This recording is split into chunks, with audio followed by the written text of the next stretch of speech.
Bonsoir et bienvenue au 7 Info. Une semaine d'actualité au Burkina Faso. C'était une semaine particulièrement difficile pour le pays.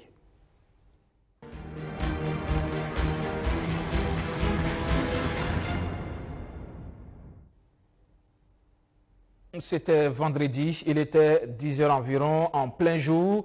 Grosse détonation au centre-ville de Ouagadougou. La capitale burkinabé est à nouveau une cible des terroristes, des assaillants qui attaquent simultanément l'état-major général des armées burkinabé et l'ambassade de France. C'est la panique au sein de la population, le sauve qui peut. Les forces de défense et de sécurité organisent la riposte. Elles sont appuyées par les forces françaises basées en banlieue ouagalaise. L'assaut va durer quelques heures. La situation est sous contrôle des FDS. Le gouvernement s'adresse à la presse pour le bilan de ces attaques. Il fait état de 8 morts côté forces de défense et de sécurité burkinabé et 8 assaillants tués. On dénombre plus de 80 blessés. À l'ambassade de France, pendant les attaques, les assaillants ont été abattus avant même qu'ils n'aient accès aux locaux de l'enclave diplomatique française. Là, les terroristes ont attaqué par l'entrée principale de l'ambassade. À l'état-major général des armées, c'est la surprise. Ils ont débuté leur forfaiture par l'entrée sud du bâtiment avec des explosifs bourrés dans leurs véhicules. Il y a lieu de préciser que, en ce qui concerne l'état-major, les armées, les assaillants ont fait usage d'un véhicule bourré d'explosifs. Et des explosifs dont la charge était suffisamment forte et énorme pour occasionner de graves destructions. L'état-major général des armées, où une réunion se tenait dans le cadre justement de la lutte contre le terrorisme au Sahel, le G5 Sahel était en discussion. Le bilan aurait pu être lourd si la rencontre n'avait pas été délocalisée dans une autre salle. Si la réunion s'était tenue dans la salle initialement convenue, il y aurait eu effectivement une situation extrêmement dramatique parce que beaucoup de nos officiers devaient se retrouver avec le chef d'état-major pour cette réunion. On peut dire que dans ce sens-là, en tout cas, il y a eu comme un sixième sens qui a transféré la réunion dans une autre salle qui, elle, n'était pas attenante au lieu précis de l'explosion. Parce que la première salle, elle était vraiment, peut-être qu'elle était visée, peut-être qu'elle était ciblée. Nous n'en savons rien pour le moment, mais en tout cas, cette salle a été littéralement détruite par l'explosion. Et en la matière, il y a lieu de saluer la bravoure des soldats burkinabés. Le ministre de la Sécurité est fier des hommes qui ont fait preuve de courage et de combativité. Qui ne sont pas à leur première opération de ce genre et qui, en toutes circonstances, ont fait preuve d'engagement, de combativité, de courage, permettant ainsi d'amoindrir un tant soit peu les effets de cette attaque. Autrement, les conséquences auraient été encore plus déplorables. Et nous invitons la population à poursuivre sa coopération avec les dites forces de défense et de sécurité afin que tout fait suspect puisse être porté à leur connaissance et que des recherches puissent être rapidement engagées. Nous appelons la population à la sérénité. C'est vrai, comme nous l'avons dit, il y a toujours quand même quelques précautions à prendre dans la circulation au niveau de ces zones-là, surtout que nous sommes au soir, la tombée de la nuit. Mais, nous l'avons dit aussi, les opérations sont terminées et ce qui doit être fait sera poursuivi. Le gouvernement, donc... Des médias qui annoncent une trentaine de morts suite à ces attaques, Clément Savadogo dément formellement ces chiffres. Le gouvernement fait un bilan de 8 morts côté forces de défense, 8 morts également côté assaillant et plus de 80 blessés, dont une dizaine graves, tous pris en charge, renchérit-il, avant d'exprimer ses sentiments de compassion et de condoléances aux familles éplorées. De 80 blessés, une délégation gouvernementale s'est rendue au chevet de ces blessés quelques heures après la fin des opérations. Pendant que la situation était déjà sous contrôle des forces de défense et de sécurité vers 14 h, les autorités gouvernementales sont allées s'enquérir de l'état de santé des blessés.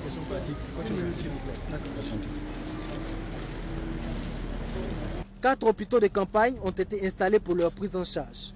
Ici, nous sommes au centre de secours d'urgence installé au niveau du stade municipal. Ce site a accueilli une dizaine de blessés. En fait, ici, ça c'est le centre de secours d'urgence. Donc, ils ont réceptionné une dizaine de blessés ici. Bon, il y a 8 qui sont déjà partis, il y a 2 qui sont sur le site. Le plus grand nombre de blessés a été accueilli au niveau du camp Guillaume. Merci de nous donner l'occasion de faire un point à chaud, mais il faut dire tout de suite que ce point est provisoire. Sur le site où nous sommes, au camp Guillaume Ouédraogo, nous avons enregistré 64 blessés de gravité diverses et 3 ont été transférés à l'hôpital de Tenganogo. À Yalgado, ils avaient enregistré ce matin 5 blessés.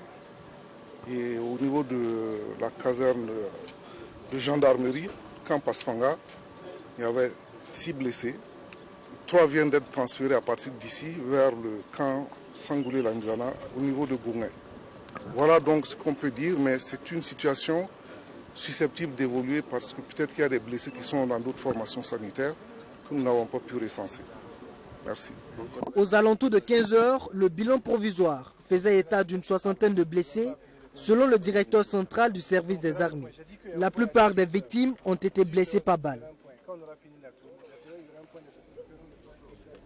Bilan des blessés qui a donc évolué entre-temps. On parle donc de plus de 80 blessés. Le lendemain de cette double attaque, le Premier ministre Paul Kaba-Thiéba est allé au constat. C'est un décor apocalyptique qu'il découvre à l'état-major général des armées.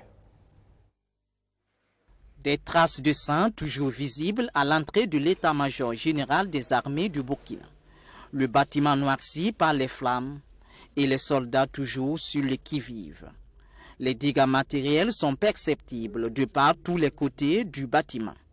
Pas d'image de l'intérieur des lieux, mais le Premier ministre parle de scènes apocalyptiques. Ce que j'ai vu ici, ce sont vraiment des scènes apocalyptiques. Et je voudrais, dans un premier temps, m'incliner devant la mémoire de nos braves soldats qui sont tombés au combat pour la défense de la patrie. Ils sont tombés les armes à la main. Et je voudrais également présenter mes condoléances et la compassion du gouvernement et de la nation à leurs familles. Leur sacrifice ne sera jamais oublié par les Burkinabés.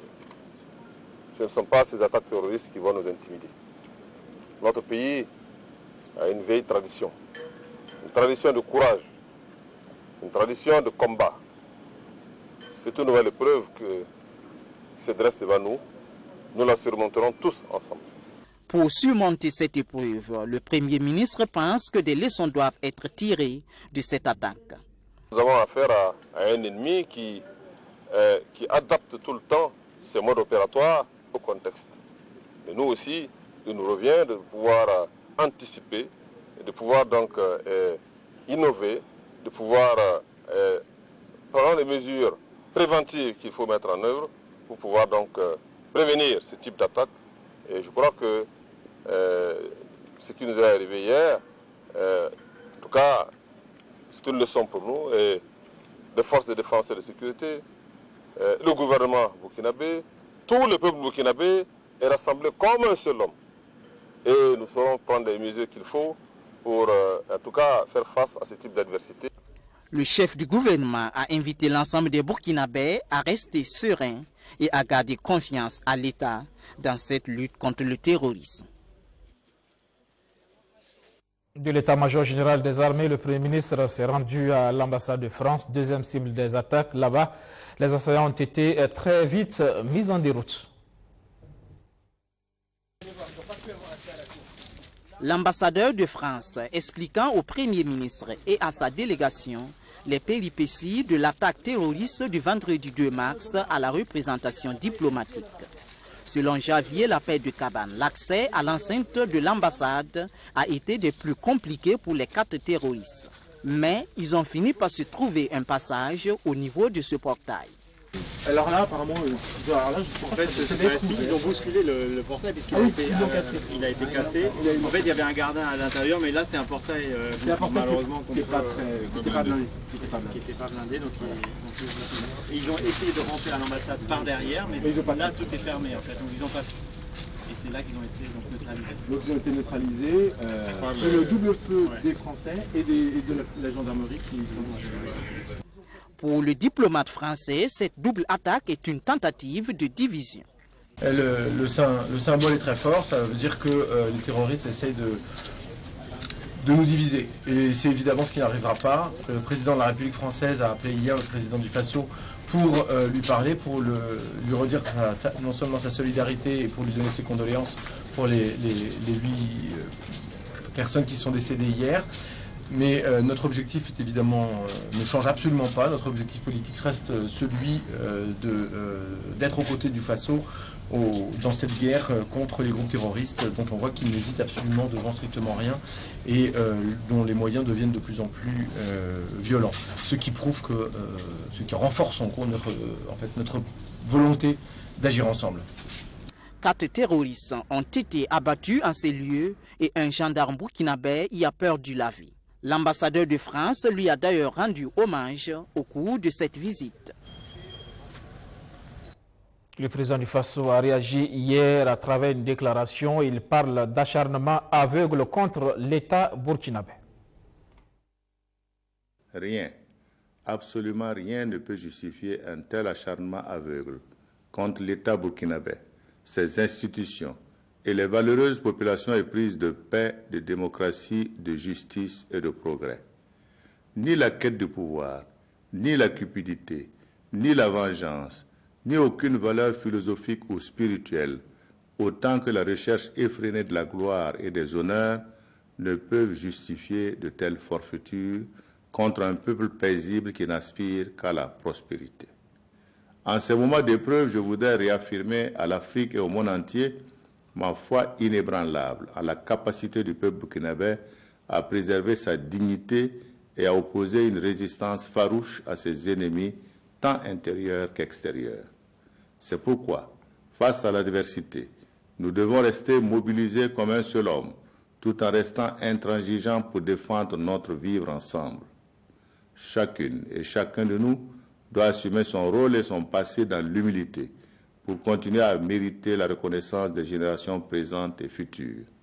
Cela nous impose un engagement collectif sans faille et des sacrifices à consentir à tous les niveaux pour notre devenir commun. Pour ma part, je réaffirme mon attachement à la démocratie, à la justice et au progrès. Je veillerai à ce qu'il en soit ainsi. Voilà, invité de cette info, Lukman Savadogo, bonsoir. Bonsoir Robert. Merci de répondre à notre invitation. Merci.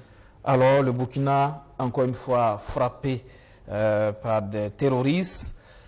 Cette fois-ci, en plein jour, il était 10 heures environ. Oui, bien, je pense que pour tout d'abord commencer, comme l'heure est suffisamment grave, je tiens déjà à dire toute ma compassion à l'ensemble des Burkinabés et puis à ceux qui sont directement concernés, qui ont eu des parents ou des proches victimes. Et il faut dire que c'est effectivement c'est un peu une des caractéristiques de la guerre asymétrique, parce que on l'a toujours dit, la guerre asymétrique, c'est une guerre dont les circonstances sont définies par ceux qui attaquent. Donc le temps, le moment, le lieu et même le mode opératoire, les moyens utilisés sont des moyens qui sont définis par ceux qui attaquent, et c'est ce qui s'est passé. En plein jour, justement. Voilà, à 10 h le matin, c'est quand même une heure de pointe, une heure où tout le monde est au bureau, même les patrons sont au bureau à partir de 10 h. C'est vraiment à ce moment précis-là, on ne peut pas s'imaginer qu'il puisse y avoir une attaque. Comparé aux attaques qu'on a eues par le passé, que ce soit à Ouaga ou un peu au Sahel, c'est très souvent des effets de surprise. Et là aussi, c'est une surprise, mais c'est très souvent à des heures, à des moments où on peut peut-être penser à une sorte de baisse de vigilance ou de perte d'un peu de réflexe. Mais là, c'était vraiment à 10 h et c'est encore une caractéristique, ça démontre que c'est en plein dans la guerre asymétrique et qu'on ne peut pas contrôler en fait, les logiques qu'il y a derrière tout ça. C'est quand même extraordinaire, effectivement, en pleine journée, en pleine capitale, Ouagadougou. Avec ces cibles-là, habituellement, il y a eu Splendide, Cappuccino, Aziz Istanbul, des restaurants, des hôtels. Et là, ce sont de nouvelles cibles. Une ambassade, l'ambassade de France, et puis l'état-major général des armées. C'est tout un symbole. Oui, en fait, les cibles évoluent peut-être en fonction des motivations des terroristes, mais il reste que les terroristes n'ont pas des cibles privilégiées. C'est à tort souvent, ou de façon, quand on regarde un peu la constante, on peut dire que, bon, très souvent, ils ont affaire à des intérêts occidentaux. Mais ce qui se passe ici, nous on l'a vécu depuis 2016-17, avec plus grande ampleur, au nord par exemple, au Sahel, ils se sont attaqués à des symboles de l'État, les écoles qu'ils attaquent, les enseignants qu'ils tuent, les commissariats de police ou encore les différents dispositifs de l'armée. Ça, c'est directement l'État qu'on attaque. Donc je crois que dans la capitale, oui, les restaurants, parce que les restaurants, ça regroupe très souvent des Occidentaux. Et donc, à ce niveau-là, c'était peut-être des messages qui étaient adressés non seulement à l'État burkinabé, aux dirigeants burkinabés, mais aussi aux Occidentaux. Mais là, c'est directement c'est une attaque qui, je pense, vise l'État burkinabé et vise le pouvoir politique burkinabé, même si l'ambassade de France a été touchée. Je suis fondé de croire que en fait, la cible principale, c'était l'état-major. Pas forcément l'ambassade. Oui, bon, les choses se sont faites de façon simultanée. Oui, parce que c'est vrai qu'on n'a pas peut-être vu peut-être on n'a pas vu le visage, mais je crois que ce qui s'est passé à l'ambassade, je crois que c'était un commando pour tout simplement faire un harcèlement, de sorte à peut-être divertir, parce que si comment on appelle ça, les détachements militaires des forces Barkhane ou de l'armée française qui ici devaient avoir à faire un choix entre l'état-major et l'ambassade, je crois ces forces-là iraient d'abord à l'ambassade avant peut-être de revenir. Parce que à Istanbul et à Cappuccino, même si à Istanbul c'est pas trop évident, mais à Cappuccino, on a vu qu'il y a eu une intervention de l'armée française directement sur le site. Mais là, il y avait deux sites à la fois. Donc il y avait un choix à faire et forcément, en se dirigeant de l'autre côté, ou même la gendarmerie qui n'est pas loin, l'unité antiterroriste de la gendarmerie qui est tout juste à côté, aura tendance, donc en sémant en divisant les forces, on a plus le temps d'agir sur sa cible principale. Je pense qu'il y a tout ça qui a été mis ensemble. Mais en même temps aussi, on peut brouiller le message. Avec. De la nouveauté aussi dans les moyens utilisés. On a entendu le ministre de la Sécurité, Clément Sawadogo, une voiture bourrée d'explosifs à l'état-major. Oui, bon, ça c'est une réalité, comme je dis. Vous savez, quand on parle du terrorisme, on se prend à s'émouvoir quand il y a une attaque. Mais c'est une question aujourd'hui qui doit être intégrée dans notre pratique au quotidien, qui doit être intégrée dans nos réflexes, doit être intégrée dans notre politique de développement, de politique de tout ça. Parce qu'aujourd'hui, c'est comme quand on le dit, c'est comme si ça étonne les gens.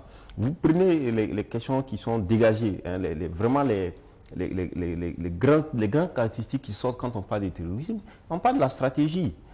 La stratégie, c'est une guerre asymétrique. Et les gens se donnent tous les moyens pour atteindre leurs cibles. Ils utilisent tous les moyens à tout moment et c'est eux qui choisissent leur devenir. Donc ici, l'explosif, ils en ont déjà utilisé même au Sahel. Ils utilisent des mines artisanales et tout ça. Ils ont sauté des convois. Il y a eu des morts. Des gendarmes sont morts, des policiers sont morts, etc. Donc, en fait, le moyen qu'ils utilisent ne doit pas étonner. Là où ça peut étonner, c'est que face à cette guerre asymétrique, les dispositions qu'on prend aujourd'hui, c'est quoi? C'est-à-dire qu'on n'est pas capable aujourd'hui d'enrayer une attaque. On n'est pas capable de prévenir une attaque. Mais ce qu'il est possible de faire, c'est qu'on peut réduire sa vulnérabilité et minimiser l'impact. Réduire sa vulnérabilité, ce sont les dispositions qu'on prend, de sorte à ce que quand il y a une attaque, soit-même sa vulnérabilité ne soit pas un problème, de sorte à ce que l'impact soit aussi important. En termes de vulnérabilité, quand on prend la situation géographique, l'état-major aujourd'hui, c'est impensable. En plein marché de Ouagadougou, il y a l'état-major. Donc là, c'est une question de vulnérabilité qui se pose. Alors, comment les gens ont pu faufiler pour entrer? C'est parce qu'il y a assez de monde, c'est pas dégagé. Vous avez des services qui sont attenables, il y a un grand passage, il y a beaucoup de monde. Donc, c'était plus facile d'accéder. Donc, je crois qu'il y a ça aussi qui est important. Quand on parle de la guerre asymétrique, avec il faut aussi une voiture bourrée d'explosifs, voilà, effectivement, dans cette zone. Les taxis circulent, toutes sortes de véhicules circulent. À la limite, même si le réflexe est aussi antiterroriste dans ces endroits-là. À la limite, parce que bon, tout le monde passe. C'est vraiment l'état-major encastré dans un marché. Vous voyez, donc là, c'est vraiment difficile. Mais je me pose la question. Si vous voyez peut-être le siège, par exemple, de l'état-major de l'armée de terre, qui est à l'intérieur du camp de la Misana, je sais qu'à peut-être à 50-100 mètres déjà, on voit qui vient. Vous voyez, donc je crois qu'il y a ça aussi qui est très important. C'est vrai, ils ont utilisé des armes, des explosifs et tout, mais il faut aussi tenir compte que le lieu était vulnérable. C'est-à-dire que la structure était vulnérable du fait de sa position géographique, du fait qu'elle était prise dans un milieu où facilement on pouvait arriver. Et Dieu merci, si ces assaillants avaient fait plus de résistance, ils auraient pu sortir qu'il ferait 1 tonne de morts parmi les civils. Voilà, parce qu'il y avait plein de monde. Oui. Donc je crois qu'il y a ça aussi qui est important à prendre comme élément dans le cadre de la lutte. La réduction de la vulnérabilité pour réduire au maximum les impacts quand il y a souvent les attaques. Et comparer la question de la vulnérabilité, c'est la vulnérabilité. En réduisant la vulnérabilité, on est capable aussi de résister. Prenez l'ambassade de France aujourd'hui, ce qui s'est passé. Il y a eu une résistance. Comprenez, aujourd'hui, on ne peut pas dire qu'il y a eu un cas aussi dramatique là-bas. Pourquoi? Parce que simplement, ils ont réduit la vulnérabilité. Et ça a eu un impact.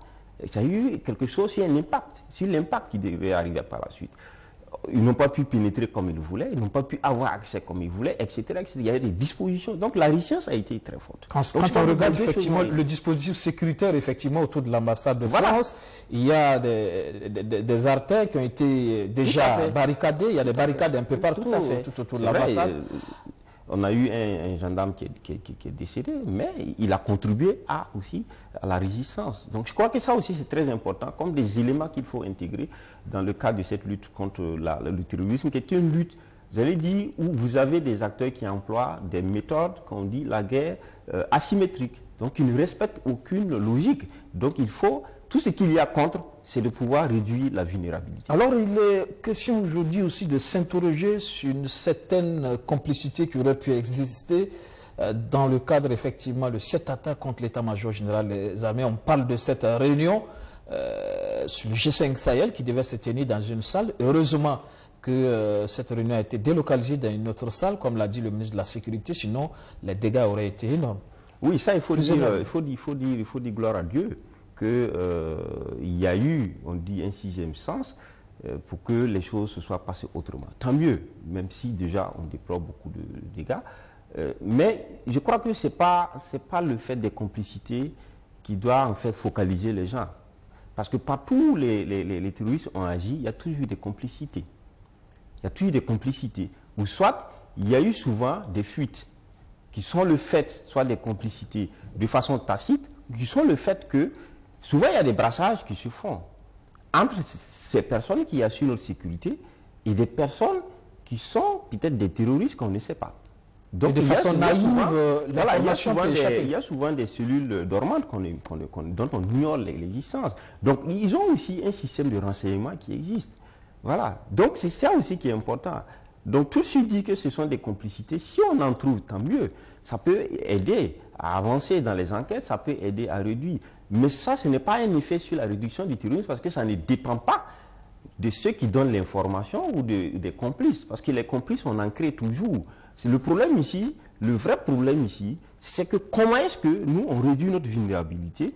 Comment est-ce qu'on peut résister quand ça arrive? En fait, c'est ça le vrai problème par rapport au terrorisme. On veut bien sûr arriver à ce qu'on n'ait pas trop de dégâts quand ça arrive. Sinon bon, quand c'est fait, et que les témoins ou tout ce qu'on va avoir, en fait, c'est bien pour le cas qu'on vit, mais ça ne peut pas avoir d'effet sur les cas qui peuvent venir par la suite, parce que ça ne dépend pas forcément de cela. L'autre aspect, c'est la gestion de l'information autour de cette double attaque, où on a vu quand même qu'entre médias et sources officielles, médias internationaux, il y a parfois des décalages assez extraordinaires dans les chiffres qu'on donne sur le bilan. Oui, bon, moi je pense que c'est parce qu'on a un problème, je crois qu'on a un problème véritablement de système de communication. Je crois que pour le cas du terrorisme, c'est une communication qui devait être faite par le parquet, par en tout cas l'armée. Pour moi, c'est ça. C'est eux qui devaient sécréter les informations que donneront maintenant la partie politique. Mais ici, souvent, vous avez des contradictions. Aussi souvent parce que notre système de sécurité n'est pas un système à nous propre. Quand vous avez l'intervention de d'autres acteurs qui ne sont pas forcément des acteurs nationaux, qui sont des partenaires étrangers, notamment les forces françaises et autres qui interviennent, mais il faut qu'on soit d'accord aussi que l'information nous échappe. Parce que ces personnes viennent, constatent, elles ont d'autres filières aussi. C'est assez abyssal, voilà, l'écart entre les chiffres que France 24 donne, une trentaine de morts, et alors qu'il n'y a eu que 8 morts côté FDS. Parce que la même façon, Sidoya peut donner une information qu'on va penser que ça a été donné par le ministre de l'information. De cette même façon, il faut savoir que quand France 24 donne une information au RFI, ça peut bien sûr passer par le canal diplomatique. Donc, quand les forces françaises interviennent quelque part, il ne faut pas s'étonner que France 24 ou RFI disent que c'est tel chiffre. Voilà, donc je crois qu'à ce niveau, il y a un travail à faire. Maintenant, si on peut réellement arriver à faire que, bon, il y ait un filtrage, de sorte à ce que ce soit une question souveraine et que ce soit l'information qui est donnée par la partie nationale, qui est celle-là qui est divulguée par la suite. Mais sinon, s'il y a plusieurs intervenants, évidemment, il ne faut pas s'étonner que ça intervienne de la sorte. Mais en même temps, je dis, cette cacophonie quand même n'est pas admissible dans la mesure où, après, quand il y a une attaque terroriste, il y a ce qu'on appelle la résilience. On parle souvent de résilience quand il s'agit du développement économique, socio-économique et tout ça. Mais en termes de terrorisme aussi, il y a ce qu'on appelle la résilience. C'est comment est-ce qu'on peut gérer le choc après. Ça, c'est très important. Et là, la communication joue un rôle important. Si on communique au hasard, mais évidemment, on peut faire dégénérer la situation. Donc, je crois que ça aussi, il y a une maîtrise à avoir de l'information, tout comme il y a une maîtrise à avoir des discours qui sont faits par la suite. C'est cela la résilience, comment on est capable de supporter le choc. Une communication, des discours qui rassurent. Comment on est capable de comprendre ce qui se passe. Comment on est capable d'aller au-dessus. Si on n'est pas en mesure, et ça appelle le politique comme ça appelle le communicateur. Voilà, ça c'est la capacité à la résilience à opposer donc à cette situation qui forcément laisse un choc. Ici par exemple quand on regarde aujourd'hui, quand on regarde d'abord les guerres de chiffres qu'on a eu, bon, imaginez déjà le choc que ça fait, que ce soit l'état-major général qui est visé. Alors, ça pose un problème dans l'esprit des Burkinabés, c'est un véritable problème parce que notre sécurité repose là-bas. Si maintenant c'est là où la source de notre confiance, notre assurance qui est mise dans ces situations, mais écoutez, chaque Burkinabé est résigné et il n'a plus de repères, de références. Alors si on vient vous donner des chiffres qui sont aussi importants, mais écoutez, imaginez tout ce que cela peut donner. Vous avez vu la rumeur même sur l'État, le chef d'État-major, on dit qu'il est ceci, cela, bien, Dieu merci qu'il est bien portant, mais tout ce qui a été dit autour de lui, ça n'a pas communiqué non plus. Le gouvernement n'a jamais rien dit pratiquement, bon, à part le ministre Clément, mais sur le tas, après que les réseaux sociaux aient avancé un certain nombre de choses. Donc je crois que l'aspect communication est très, très, très, très important aussi, si on veut gagner, pas l'arme contre les terroristes, mais l'arme de l'après-choc terroriste. Ça, c'est très important. Et là, la communication joue un rôle important, comme le discours politique aussi joue un rôle important. Justement. Et on a, par la suite, effectivement, eu on a appris après cette revendication de ces... Vous y croyez, la bande à Iyad Agali? Bon, moi, je pense que c'est une nébuleuse aujourd'hui, cette information de la revendication. En général, les revendications, il faut savoir que très souvent, hein, il y a de la sous-traitance aussi dans cette histoire de terrorisme. Il faut par exemple lire un livre par exemple de Cheikh Daniel, qui est le correspondant de RFI au Mali, qui a fait un livre intéressant. Particulièrement, je l'ai lu. J'ai aussi exploité d'autres documents sur la façon dont tout ça fonctionne. Mais vous savez que c'est aussi tout un écosystème. Comprenez. Il y en a par exemple qui eux-mêmes organisent. Il y a des groupes locaux qui organisent des attentats qu'ils exécutent eux-mêmes. Là, souvent, ils n'ont pas par exemple la capacité de revendiquer. Vous avez par exemple des groupes qui organisent mais qui ne revendiquent pas. Qui agissent mais qui font revendiquer pour se donner en griffe une certaine forme de crédibilité internationale ou pour faire allégeance à un groupe plus puissant. Donc vous avez des groupes locaux qui font des attentats et qui laissent revendiquer par un groupe plus puissant pour faire allégeance. Tout comme vous avez des groupes plus puissants qui eux-mêmes organisent, exécutent directement ou font exécuter. Donc ce qui fait que souvent les revendications, il faut comprendre réellement comment ça fonctionne, quels sont les différents paramètres pour comprendre que ce soit vrai ou que ce soit faux, que ce soit fait par procuration, etc. Bon, mais là, on n'a pas d'autres éléments pour l'instant. Mais ce que je peux dire, s'ils ont revendiqué, il faut prendre. Il faut prendre parce qu'ils ont avancé une raison qui peut tenir. Le fait que ce sont des représailles. Et ça, ils ont l'habitude de faire des représailles. Quand on s'attaque à eux, ils le font. Même ici, au Sahel, on a vu à Baraboulé, quand les forces ont eu à abattre un certain nombre, par la suite, ils sont revenus. Voilà. Donc ça, il faut s'attendre chaque fois à ce qu'ils le fassent ainsi. Et donc, quand vous voyez ce qu'ils ont dit dans les signatures, bon, on peut penser que c'est cela. Mais la complication au niveau du Burkina, c'est quand, par exemple, vous avez à la fois un groupe terroriste donc du nord Mali particulièrement, qui revendique un attentat ici, mais en même temps, vous trouvez, selon les informations qu'on a par la suite, qu'il y a des nationaux, c'est des Burkinabés qui étaient dedans. On parle même d'ex-militaires burkinabés qui aient participé. Ça complique davantage la situation.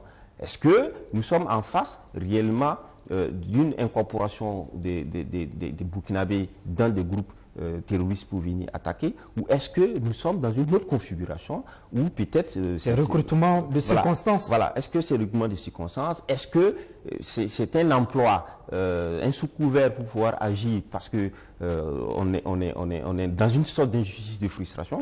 Parce que quand on parle d'ex-militaires radiés, évidemment, on sait qu'au Burkina, effectivement, il y a un problème avec des radiés. Il y a un problème qui est là.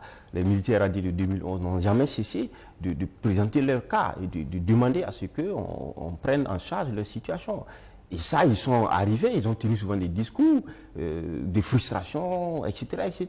Ils ont menacé par moments. Donc, est-ce que c'est cela qui est le fond du problème, ou est-ce que c'est qui a valu qu'ils aillent peut-être s'incorporer dans des groupes, etc., etc. Donc, c'est aussi ce qui fait un peu la complexité de ce qui s'est passé. Il faut peut-être attendre de voir, comme les enquêtes sont en cours, peut-être qu'on aura d'autres informations plus sûres pour comprendre si effectivement c'est une attaque dirigée contre le G5 Sahel, parce qu'il s'agissait d'une réunion du G5 Sahel qui est donc patronnée, on va dire, par la France, ou est-ce que nous sommes en face d'une autre situation, d'une autre réalité j'allais dire, de révolte ou de réaction par rapport à une situation bien posée. Les enquêtes, en tout cas, nous en dirons davantage, mais déjà, sur le terrain politique, il y a déjà des polémiques, des incriminations, des accusations. Est-ce que c'est aussi un climat qui est de nature, effectivement, à faire avancer les enquêtes dans la sérénité? Bon, je pense que il y a des tentatives pour influencer dans un sens ou dans un autre, pour politiser ou instrumentaliser les enquêtes. Mais les enquêtes, c'est sur pièce. C'est-à-dire, c'est pas parce qu'on écrit sur Facebook pour dire que X ou Y est ceci, cela, que les enquêtes vont faire de lui cela. Je crois que les enquêteurs font un travail qui va être sérieux. Donc, mais il reste qu'il y a un problème. Parce qu'en dehors des enquêtes qui sont en train d'être menées, cela peut déteindre sur le climat social. Et ça, c'est très important. Parce que quand on jette des gens en pâture, quand on stigmatise des gens, je crois que ça, on est en train de tomber en plein dans le panneau de la volonté terroriste qui est de déstructurer une société. Parce que c'est pourquoi je parle de résilience tantôt. Quelle est notre capacité à surmonter le choc et à faire de sorte que nos contradictions, qui sont des contradictions habituellement, initialement politiques, ne prennent pas le dessus? Parce qu'on a eu ça fait l'affaire des terroristes. Bien sûr. Vous ne trouvez pas une société sans contradiction. Vous ne trouvez jamais. Parce qu'aujourd'hui, nous sommes dans un Burkina. Quand on parle de la réconciliation, c'est là où c'est important aujourd'hui. La réconciliation dont il est question ici, ce n'est pas un nivellement de la société sur la base de l'impunité ou une sorte de conformisme dans la société. Non. Qu'on soit d'accord qu'on dialogue. Aujourd'hui, le fil du dialogue est rompu au Burkina. Donc, si on n'est pas capable de dialoguer, nous, ici au Burkina, on a un problème de cohésion. Donc, quand une situation comme ça arrive, comment on surmonte nos contradictions internes? Parce qu'il faut savoir que les terroristes ou les terroristes se nourrissent aussi de contradictions internes. Tout comme les contradictions internes aussi peuvent être nourries par le terrorisme. Ça suppose que quoi? C'est-à-dire que si vous êtes face à un choc terroriste, si vos contradictions internes sont de sorte que vous n'avez pas un certain nombre de valeurs qui vous sont propres, des principes pour lesquels vous fonctionnez, ou avec lesquels vous fonctionnez, vous avez rompu le dialogue. Vous êtes dans une sorte de clivage, d'antagonisme, j'allais dire à la limite fratricide. Mais si un choc comme ça vous arrive, vous verrez la tendance à l'exploiter dans le sens de vous autodétruire. Et c'est là que nous sommes aujourd'hui.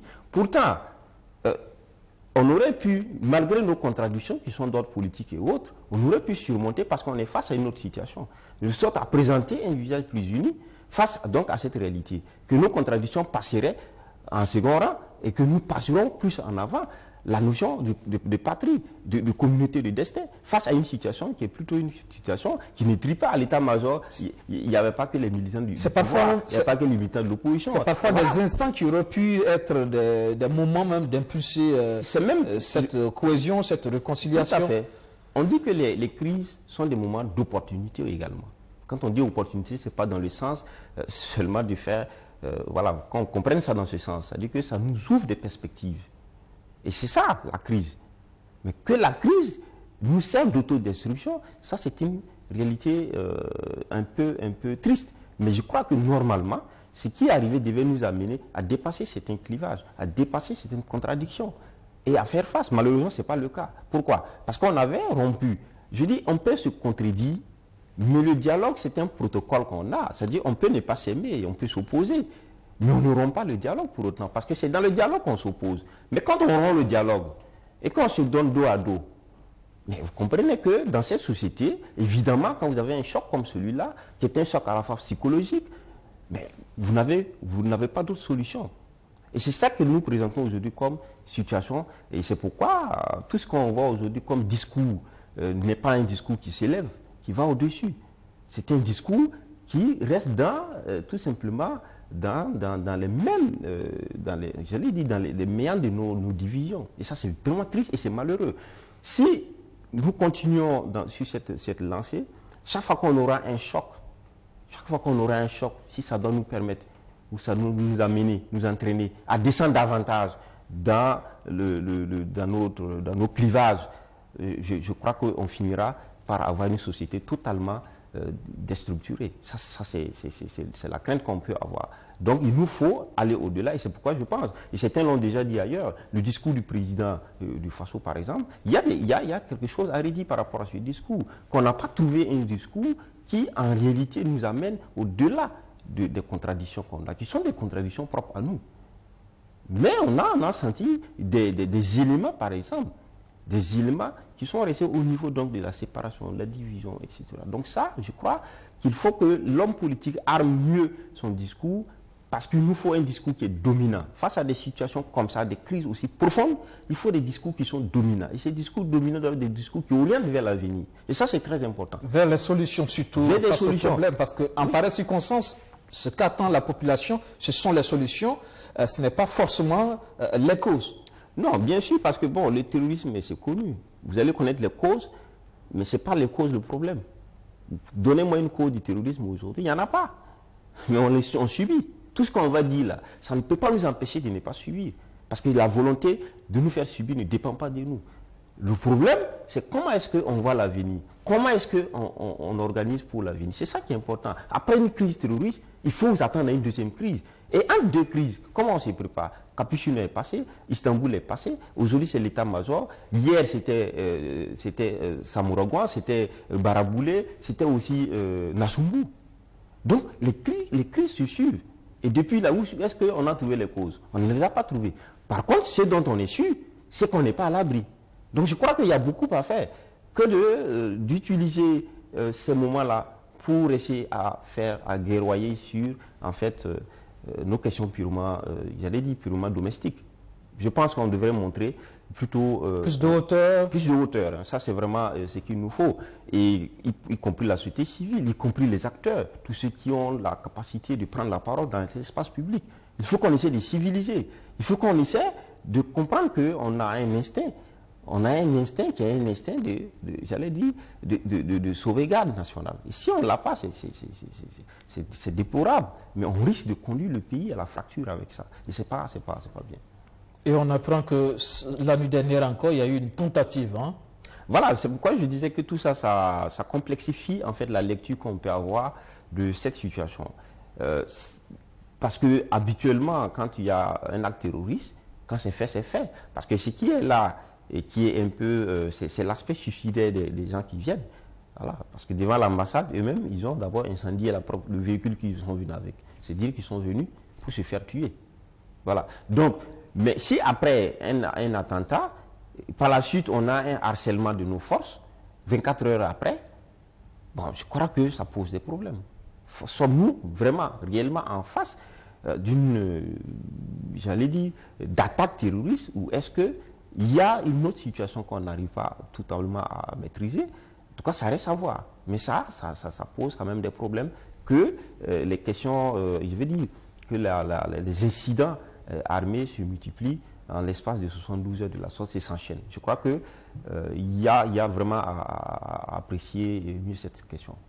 Alors, on attendra de voir la suite des événements et la solidarité internationale qui se manifeste. Le représentant spécial du secrétaire général de l'ONU en Afrique de l'Ouest, Mohamed Ibn Chambas, a été reçu hier au palais présidentiel. Il est venu apporter un message d'encouragement au peuple burkinabé et en particulier aux forces de défense et de sécurité. Au palais présidentiel cet après-midi du 3 mars, une mission express venue de New York pour exprimer la compassion de 193 pays membres de l'Organisation des Nations Unies. Mohamed Ibn Chambas est également porteur d'un message d'indignation des pays après ces actes qualifiés de lâches. Il n'y a aucun motif, aucune justification possible pour une telle lâcheté criminelle. Je souhaite transmettre notre compassion aux familles des victimes et aux blessés. Après m'entretenir avec le président, je suis réassuré que tout sera mis en œuvre pour que ces crimes ne restent pas impunis et que la lumière sera faite sur les responsables des attaques d'hier. Une fois de plus, la bravoure, l'abnégation et la capacité de résistance des forces de défense burkinabè éblouit au-delà des frontières burkinabè. Une action très rapide et un grand professionnalisme pour maîtriser la situation. Tous les corps civils et militaires doivent être remerciés. Les forces de défense sont engagées depuis des mois dans des opérations périlleuses au nord du pays, ainsi qu'avec la MINUSMA. Vous faites honneur au Burkina Faso. C'est le moment plus que jamais pour les Burkinabés d'aller à l'union comme de coutume au pays des hommes intègres selon le diplomate onusien. D'autres pays en Afrique regardent le Burkina Faso comme un exemple. À ce moment d'incertitude, les forces vives ont toujours su générer un sursaut salvateur pour avancer et sauvegarder l'unité nationale. Le même élan doit animer l'esprit à présent. Il faut surmonter cette terrible épreuve et reconstruire. Toute autre attitude donnera raison aux artisans de cette violence. Ibn Chambas s'est également compté sur la capacité de résilience des populations du Sahel, en particulier celle du Burkina Faso, pour surmonter ces événements. Des populations qui pourront compter sur l'engagement sans faille des Nations Unies pour relever les défis sécuritaires qui commencent par l'engagement de tous pour l'opérationnalisation réussie du G5 Sahel. L'aboutissement des dossiers judiciaires au Burkina est également très attendu par les Nations Unies, selon son représentant qui promet poursuivre l'accompagnement dans ce sens et dans bien d'autres domaines de développement socio-économique du pays. Les dossiers judiciaires, justement, on en parle, c'est l'autre grosse actualité de la semaine. C'est bien l'ouverture du procès du putsch manqué de septembre 2015, ouvert puis suspendu. Il y a déjà des blocages. Le public était là depuis 6 heures pour ne rien rater de ce procès tant attendu. Pour avoir accès à la salle, il fallait montrer patte blanche à la barrière de sécurité. Aucun appareil d'enregistrement et de prise de vue n'était admis dans la salle d'audience. Conséquence, même les journalistes devaient eux aussi se débarrasser de leurs outils de travail avant d'accéder à la salle d'audience. Très vite, la tension monte. Ça, c'est inadmissible. C'est inadmissible. Qu'il change, au moins on connaissait la date du procès depuis longtemps. Comment on n'a pas organisé ça? C'est l'amateurisme. Je suis désolé, mais ça, c'est pas... Malgré tout, ils finiront par se calmer et prendre le mal en patience. Peu de temps après, ce sont les associations des parents des victimes du putsch manqué qui arrivent en bloc. Je comparais en tant que blessé du coup d'État et blessé ici même sur ce même goudron sur lequel nous sommes arrêtés devant l'hôtel Laïko le 20 septembre 2015 lorsque les chefs d'État Macky Sall et Yahi Boni travaillaient à démocratiser le coup d'État. L'audience débute officiellement vers 9h30. Sur les 84 accusés, 4 manquaient à l'appel et 9 étaient considérés comme fugitifs, dont Fatou Diendéré, l'épouse du général Gilbert Diendéré, qui lui était présent, ainsi que le général Djibril Bassouli. À peine ouvert, avant même la lecture de l'ordonnance, que les avocats de la défense remettent en cause la légalité de la Chambre. Vers 14h, après avoir suspendu l'audience à 2 reprises, c'est la rupture. Les avocats de la défense quittent la salle. Ils estiment que le décret qui désigne le président du tribunal n'est pas en vigueur. Selon ces avocats, le décret entre en vigueur 8 jours après sa date de publication. Ayant été publié le 22 février, il ne peut donc prendre effet à la date du 27 février. Qu'est-ce qui va se passer? Vous allez partir demander au tribunal. Nous sommes partis. Ce qui va se passer derrière nous, nous ne le savons pas. Mais qu'est-ce que vous demandez? Nous avions dit tout simplement qu'il faut constater qu'il n'y a pas de test à l'heure actuelle qui est en vigueur qui permet au tribunal de se réunir. Donc la décision de sagesse consisterait à dire de renvoyer simplement le dossier, mais nous n'avons pas fait demande de renvoi, ça il faut le préciser. Nous avons demandé au président de constater que la loi, le décret en vertu duquel il siège comme président n'est pas encore en vigueur. Donc il n'est pas président de la chambre de première instance, du tribunal militaire, de prendre acte de ça et ça lui de tirer la conséquence. S'il estime qu'il faut ajourner le procès pour que ces tests rendent en vigueur, qu'il soit investi de ses pouvoirs de président et de revenir juger, ça lui de prendre la décision. Mais nous avons attiré son attention. S'il refuse, nous considérons qu'il n'est pas le tribunal, n'est pas la chambre de première instance du tribunal militaire et nous ne pouvons pas rester là. Est-ce qu'en votre absence, ça peut se poursuivre? Je ne crois pas, ça va être difficile. Merci. Merci. Mais nous allons revenir. Du côté de la partie civile, on dénonce un acte honteux de la défense qui n'aurait que pour objectif de retarder le procès le plus longtemps possible. On voit bien que pour les accusés, l'heure de rendre compte doit être renvoyée le plus tard possible. Et c'est seulement ce qui se passe parce que les raisons qui ont été invoquées, notamment la question de la validité du décret qui nomme les juges, est un motif tellement inexact qu'il est difficile d'admettre que ce n'était pas tout simplement une défense qui visait donc à décrédibiliser la justice et justement à se soustraire de la justice. Du point de vue du droit, nous disons qu'ils n'ont pas raison, pour la simple et bonne raison que nous l'avons dit dedans, que l'acte de nomination des juges est un acte individuel et qu'il n'est pas soumis, mais alors là, pas du tout, au régime juridique de la publicité exigée. Et ça, c'est tellement évident pour n'importe qui à traverser une faculté de droit que le soulever ici nous paraît tout simplement exprimer la seule volonté de ne pas être jugé. Finalement, ce procès qui avait suscité tant d'espoir au sein de l'opinion se termine en queue de poisson dès le premier jour. Une situation qui ne décourage pas pour autant certains, qui gardent toujours espoir quant à l'issue du jugement. Le peuple burkinabé qui a fait échouer ce putsch-là ne va pas laisser ce procès rester quand même dans les tiroirs. Il faut quand même que la vérité se fasse, il faut qu'il y ait la vérité, il faut que maintenant on finisse avec cette question et penser à autre chose. Le temps que ça prendra, la justice sera dite. Je crois que les auteurs seront sanctionnés à la hauteur de leur forfait. Et le peuple veillera, ce peuple qu'on a vu debout en septembre, ce peuple veillera pour que le procès se tienne dans les règles de l'art, pour que les présumés coupables soient condamnés à la hauteur vraiment de leur forfaiture. Pour l'instant, le procès est suspendu jusqu'à nouvel ordre. Les avocats de la défense n'envisagent pas y revenir tant que le tribunal ne sera pas constitué légalement. C'est donc un long feuilleton judiciaire qui se profile à l'horizon. Voilà pour ce qui est donc de l'ouverture du procès du putsch manqué de septembre 2015. Lokman, alors un procès préparé depuis belle lurette. On pensait que c'était véritablement le départ, le bon départ.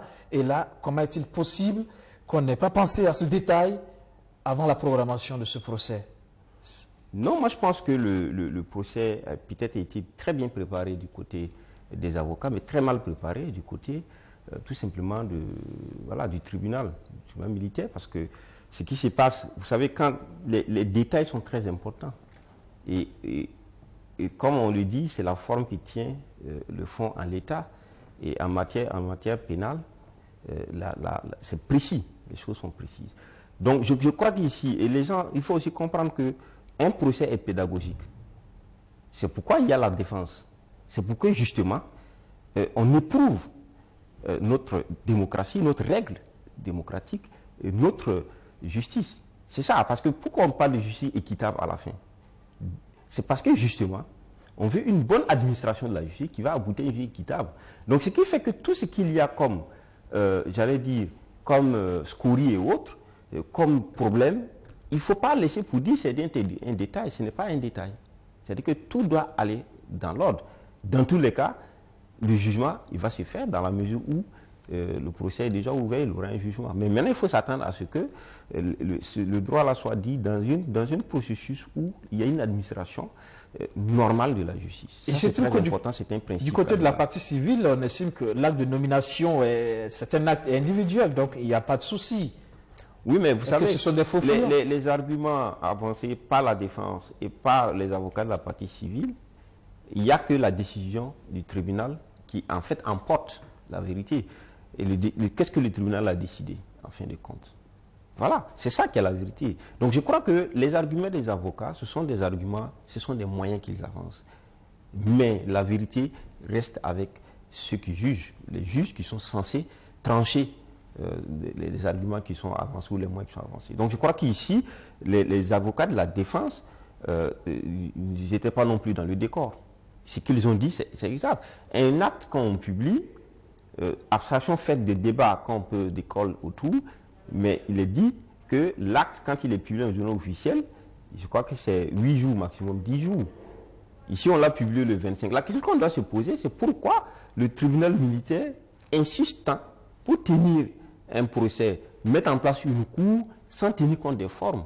Parce que là, ça voudrait dire que la cour n'est pas, le juge, non seulement le président du tribunal, il n'est pas en fonction. Parce qu'il n'a pas encore eu le délai nécessaire pour rentrer en fonction. Deuxième chose, je crois qu'au niveau de la juge aujourd'hui, on installe les membres de cour. L'installation n'a pas eu lieu. Les avocats ont parlé du procès verbal d'installation qui n'a pas existé nulle part. Je crois que dans la reprise, il va falloir non seulement laisser le délai courir jusqu'au délai normal, mais il va falloir aussi installer avec un PV par la suite. Ça, c'est très important. Alors, que dire donc de ce qui est encore plus grave? La signature par le chef de l'État, la nomination donc des juges par le chef de l'État, qui est également là aussi une situation vraiment Là aussi, il y a eu beaucoup d'interprétations de part et d'autre. Non, il n'y a pas d'interprétation, je crois qu'il n'y a pas de... Je crois que la question est très simple. La question est très simple. il y a une disposition qui a été prise sous la transition, votée par le CNT. Les juges sont nommés par le CSM. C'est pourquoi le président n'est plus président du CSM. C'est tout ça ensemble. Donc, il ne peut pas nommer des juges. Ce n'est pas possible. À supposer que le président nomme des juges. Le président, en tant que chef de l'État, qui est donc président de l'exécutif, il va nommer des juges qui sont du pouvoir judiciaire. Il y a un problème quand même. Ne serait-ce que sur le principe de la séparation des pouvoirs. Aujourd'hui, le chef de l'État est le chef suprême des armées. Nous avons affaire à un tribunal militaire. Donc, il est le patron des militaires. Il est le patron, donc, en quelque sorte, du tribunal, puisque c'est le ministre de la Justice qui choisit les juges magistrats. Donc, ça voudrait dire que c'est simple, là. C'est un procès du gouvernement contre d'autres citoyens. Donc, je crois que la question, la séparation des pouvoirs et l'indépendance de la justice plaide que, déjà, on voit même la nécessité que le président ne nomme pas les juges et que c'est tant mieux si aujourd'hui il y a une disposition qui en fait met le président à l'écart quant à nommer des magistrats. Donc je pense que ça c'est même une très grande avancée, qu'on ne va pas venir plaider aujourd'hui des choses qui ne doivent pas marcher. Ça c'est une très bonne avancée. Le président ne nomme pas les juges sont nommés par les juges et c'est le pouvoir judiciaire qui nomme ces juges. Ça dit que je là crois aussi, que c'est la séparation. C'est une dimension de problème qu'il doit falloir régler peut-être avant la reprise. Oui, parce que si le Conseil d'État a été, il y a un pourvoi, je crois, il y a un recours au niveau du Conseil d'État qui va forcément annuler l'acte, qui va annuler le décret. Si le Conseil d'État annule le décret, il va falloir prendre un autre décret qui n'est pas signé par le président, donc qui va être pris et qui va encore faire 8 jours donc, au niveau de la publication au journal officiel. Donc il y a tout ça. Et je ne suis pas sûr qu'on soit... Bon, on pourrait se retrouver pas avec les mêmes juges forcément. Non, peut-être qu'on peut les reconduire, mais c'est là qu'il va falloir conformer, c'est tout. Mais on peut les retrouver comme on peut ne pas les retrouver parce que rien ne prouve que dans le prochain décret, on maintienne forcément quelqu'un. Mais je suppose que on va les garder. Ça je suppose, hein, je ne suis pas là dans le secret, mais qu'on les garde ou qu'on ne les garde pas. Le problème, ce n'est pas cela. Le problème, c'est qu'il faut des actes qui soient conformes à nos lois, notamment à la Constitution. C'est ça qui est le plus important. Et alors, c'est un procès en tout cas qui est parti pour connaître ce genre de situation, malheureusement. Oui, non, un procès du genre, vous savez, c'est un procès quand même important. Il est au-delà de la dimension nationale. Parce que ce que les gens ne disent pas très souvent, ce n'est pas seulement le côté accusé qu'il faut voir, le côté présumé coupable qu'il faut voir. Il faut voir aussi les victimes. C'est ça qui est important. Parce que le procès, il faut qu'il répare les victimes. C'est ça qui est important aussi dedans. Donc quand on parle, il ne faut pas seulement voir ceux qui sont accusés, il faut voir aussi les victimes. Parce que tous ceux qui parlent là, ce n'est pas eux les victimes. Les victimes sont là. C'est ça qui est plus important. Donc tout ce qu'on doit faire, il faut faire en sorte que ça coïncide avec les droits de ceux qui sont accusés, mais avec les droits aussi nécessaires de ceux qui sont victimes. Parce qu'il ne faut pas qu'à la fin, les victimes n'aient pas gain de cause. Donc il faut travailler dans ce sens-là. Et donc je crois que ce soit les avocats de la partie civile, qui doivent jouer un rôle qui est de faciliter même à ce qu'il y ait procès, pour que les victimes puissent rentrer dans leurs droits de réparation. Je crois que les avocats de la défense, qui travaillent non seulement pour que leurs clients puissent avoir, en tout cas, affaire à une justice qui est équitable, mais eux aussi travaillent pour les victimes. Parce qu'une justice équitable, bien entendu, va profiter aussi aux victimes. Donc, je crois que c'est un procès qui, avant tout, est pédagogique, mais qui, après tout ça, doit entraîner une sorte de quoi? De réparation, mais de catharsis sociale. C'est ça qui est plus important. C'est la justice burkinabé qui a Mais si on escamote les choses, on sortira de ce procès, mais on rentrera dans le conflit social. Et ça, c'est pas important. Je pense que ce qui est important, c'est que le condamné accepte d'avoir été condamné par la justice et qu'il adhère à cette condamnation. Et que celui qui a été disculpé, qu'on ne dise pas qu'on l'a disculpé parce que c'est lui, mais que c'est la justice et que tout le monde soit d'accord. Et que la victime, quand elle va rentrer dans ses droits, elle soit elle aussi satisfaite d'être rentrée dans ses droits. Mais si on rentre dans une justice comme ça, où bon, chacun, en fonction de ses moyens ou de ses accointances ou de son pouvoir, peut agir, il peut se trouver même que les victimes qui sont là les plus faibles, hein, ça il faut le dire, qui sont les plus faibles peuvent en perdre. Parce que si c'est les questions politiques, il peut arriver, il n'est pas exclu que des accusés soient plus forts et que plus tard on ait des compromis avec les gens du pouvoir et que les accusés soient les perdants. Donc je crois que la justice est meilleure pour tout le monde ici. C'est pourquoi d'ailleurs il faudra qu'elle soit une justice qui est équitable, indépendante, impartiale et qui conduise vraiment à ce que le droit soit véritablement dit. Merci, Lukman, d'être passé dans le 7 Info. Merci. Mesdames, Messieurs, c'est ici qu'on s'arrête pour ce soir. Merci à toutes et à tous de nous avoir suivis. Excellent suite de programme sur notre chaîne. Demain, lundi, l'actualité revient sur le coup de 13h. Et puis, à 19h30, c'est Caroline Yoda qui va vous retrouver. Bonsoir.